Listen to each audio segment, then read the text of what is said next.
The crowd roared as if the very stones of the Colosseum were alive. Dust hung heavy in the air, mixing with the iron scent of blood. Beneath the bright Roman sun, thousands of men and women pressed shoulder to shoulder, their eyes fixed on the arena floor. It was not a battlefield.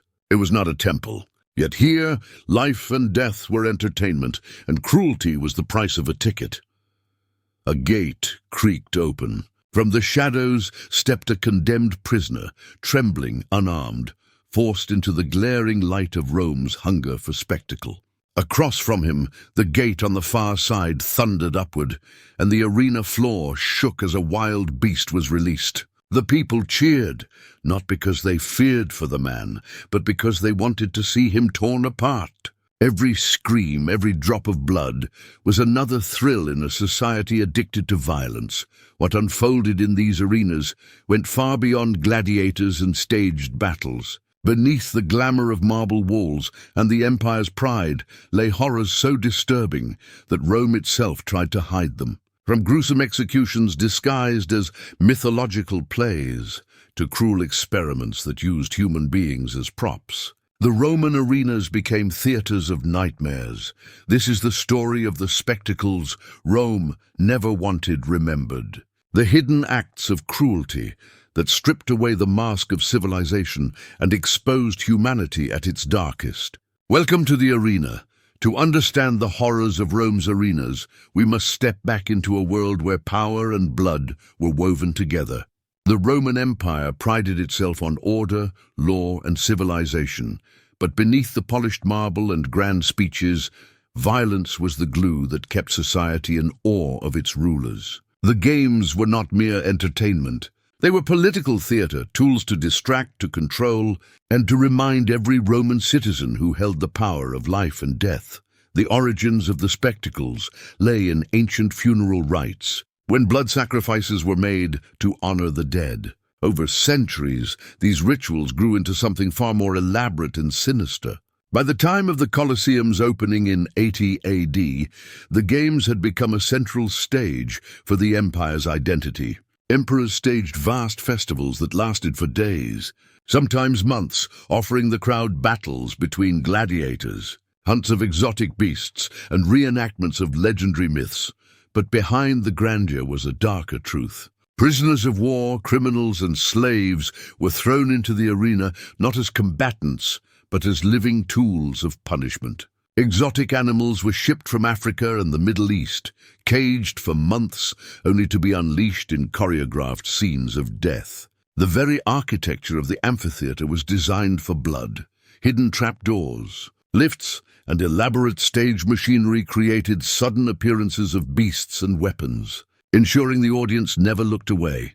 For Rome, the games were proof of dominion over nature, over conquered peoples, and over fear itself. Yet what they celebrated as triumph was, in reality, the normalization of torture, and the most terrifying acts were still to come.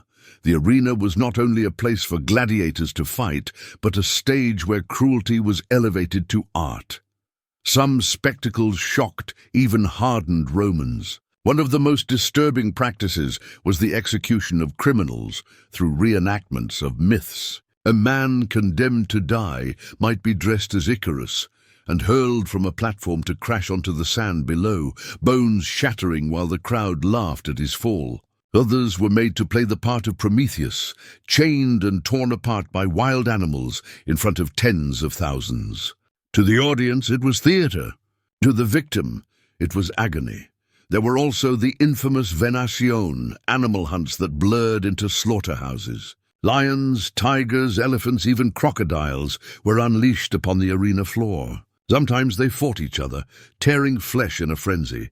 Other times, unarmed prisoners were thrown to them, their screams drowned by cheers. Rome boasted that it had conquered the world, and the display of exotic beasts was proof. Yet every performance was soaked in blood, both human and animal. Perhaps the most grotesque were the staged naval battles. The Colosseum could be flooded with water, turning the sand into a deadly sea. Hundreds of prisoners were forced to fight and drown for spectacle, their bodies left floating as the crowd applauded. What made these horrors worse was their scale. During the inauguration of the Colosseum alone, it is said that over 9,000 animals and countless humans were killed. To the emperors, it was proof of Rome's glory. To the spectators, it was thrilling entertainment. But beneath the roar of the crowd, the arena had become a factory of death, where cruelty was masked as culture and horror became routine. For those who entered the arena as victims, fear began long before the gates opened. Imagine standing in a dark cell, hearing the roar of thousands above you, knowing your final moments would be nothing but a performance. Some prayed, some screamed, others went silent, already broken by the knowledge that their death was only fuel for the crowd's joy. Families were sometimes forced to watch their loved ones torn apart, turning grief into another cruel spectacle. The emotional toll was not confined to the condemned. Gladiators, often enslaved or prisoners of war, lived knowing their lives belonged to the crowd's appetite. A single mistake, a stumble, even a loss of favor could mean death. To fight was to survive, but survival came at the cost of killing others while thousands cheered. For many, dignity and humanity were stripped away with every match. Even the spectators were not untouched, though few recognized it. Generations of Romans grew accustomed to blood as entertainment. Children watched animals devour men as casually as others might watch a play. The line between justice and cruelty blurred until death itself became trivial. Rome prided itself on discipline and order, yet inside its arenas it trained its citizens to see suffering as pleasure.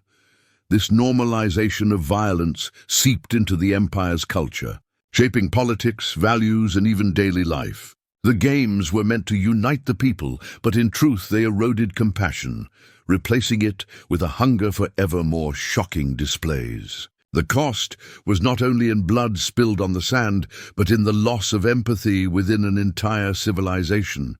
The ruins of the Colosseum still stand today, silent and broken, a reminder of an empire that once ruled the known world. Tourists walk its corridors and take pictures of the massive arches, but few can truly feel the echoes of the cries that once filled its walls. Beneath the stone, the earth remembers. It has drunk the blood of men, women, and animals, sacrificed for the fleeting thrill of entertainment. What Rome celebrated as triumph was, in truth, a stage for human cruelty at its most refined.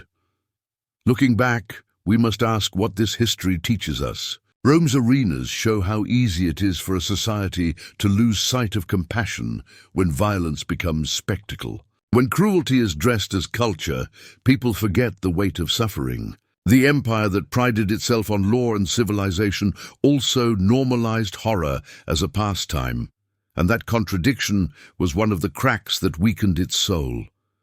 The lesson is not buried in the past. It is a warning.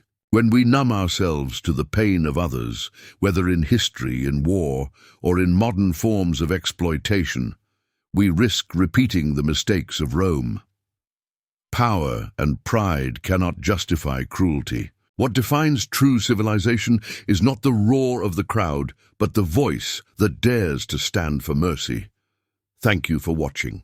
Don't forget to like, comment, and subscribe for more untold stories of dark history.